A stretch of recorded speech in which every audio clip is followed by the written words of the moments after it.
open wide. Ready? Here comes your chunk of Trump. It's my favorite food. With your first bite, here's Mark Thompson. I have a feeling it's going to be beautiful. There is a pin that was worn by the chairman of the FCC. You know, the guy who's leaning on television station networks, merger aspirants. You know, that chairman of the FCC, the guy who was leaning on Sinclair Broadcasting, Nexstar, etc. Brendan Carr. So he usually wears this American flag lapel pin, but instead of that, he put a gold medallion in the shape of President Trump's profile, about the size of a quarter. He put that on his blue suit, pinned it on, wore it to a meeting with Georgia Congressman Buddy Carter. Later, he wore that same pin to a meeting at the Justice Department, and then he actually posted the meetings on X, the platform that is often used by administration officials. Did he have that specially made, like go to a jeweler and have a little Trump head crafted? It is something that is, I guess, going to find its way into more wardrobes of those who are Trump devotees, and among them, people in his administration.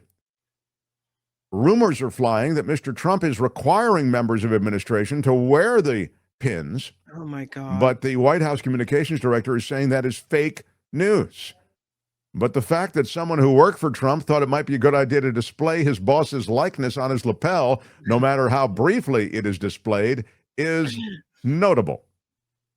It is not the only Trump likeness currently popping up in the administration. His face also is on the Trump Gold Card, which is a mock-up of the proposed green card for those willing to pay $5 million.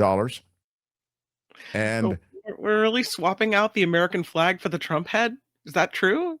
That I don't see that happening, but you know, it is true. Just speaking in terms of the face of Donald Trump, there it is, the Trump card. Those watching on YouTube, the face and the big banners with Mr. Trump's face are going to be displayed on the front of several government buildings in Washington, D.C. So if you visit Washington, D.C., it is very unusual for a president's face to be displayed that way. It's kind of Maoist, you know, to have the supreme leader's face there. But that's exactly what is happening in Washington now. And so when asked why Mr. Carr wore the pin and why he got it, a spokesman for the FCC said, Chairman Carr has focused on delivering great results for the American people, and you have chosen to focus on lapel pins. Yes, we have. So the lapel pin may or may not make its way into the wardrobe of everyone within this administration, but there it is, proudly displayed on Brendan Carr's suit. Brendan Carr, who kind of dominated the news cycle in the last week as chairman of the FCC, but he's super relevant to so much going on in media and in the reconstitution of media and news in America. And apparently he'll do a lot of the work while wearing the Trump lapel pin. And yes. Sorry. Does that speak to we're exchanging a love of country to a love of Trump?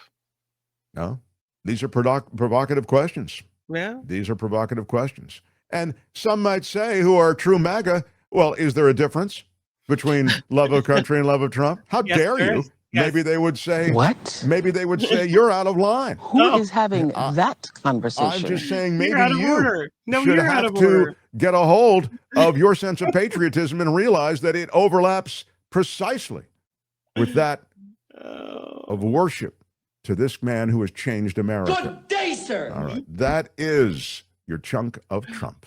That's it for this edition. Well, I really enjoyed it. But make sure to join us again next time I think you might want to listen. There's nothing wrong with listening. for another chunk of Trump. Hi, it's Mark, and I thought that was great. Hit the notification bell. You'll know whenever there's a new video being dropped, and please subscribe to our channel to help us save the universe.